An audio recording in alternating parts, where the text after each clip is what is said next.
দর্শক, আপনারা দেখতে পাচ্ছেন এটি কোনো সমুদ্র সৈকত নয়, এটি রাজধানীতে টানা বৃষ্টিপাতের ফলে কোমর সমপরিমাণ পানিতে ডুবে গেছে রাজধানীর প্রতিটি সড়ক।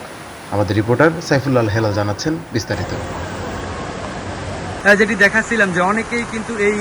বৃষ্টিতে ভিজছেন এবং আমরা একটু দূরে যদি দেখানোর চেষ্টা করি সেখানে কিন্তু বেশ কয়েকজন আসলে ছোট ছোট বাচ্চারা যারা আসলে এই পানিতে গোসল করছে, আনন্দে মেতে উঠছে এবং যেটি দেখছিলাম যে একটু দূরে দেখায় একজন শিশু কিন্তু একটি কলা গাছ নিয়ে এসেছেন এবং এই রাস্তার মাঝে এসে কলা গাছ দিয়ে কিন্তু গোসল করছেন এবং যে বৃষ্টি বিলাস সেটি কিন্তু করছে এবং আমরা যেটি দেখেছি যে এই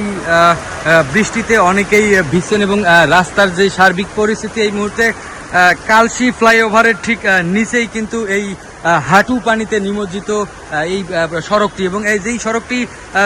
বছরের প্রায় সময় ব্যস্ততম থাকে এবং যানজটে পরিপূর্ণ থাকে, সেই রাস্তাটি কিন্তু এখন একেবারেই শান্ত এবং আমরা যেটি দেখছি যে কোনো গাড়ি ঘোড়া কিন্তু এই মুহূর্তে নেই। যেটি আসলে আপনাদেরকে জানাচ্ছিলাম যে এই রাস্তাটি এই মুহূর্তে হাঁটু পানিতে নিমজ্জিত এবং গাড়ি চলাচলের একেবারেই অনুপযোগী। অনেকেই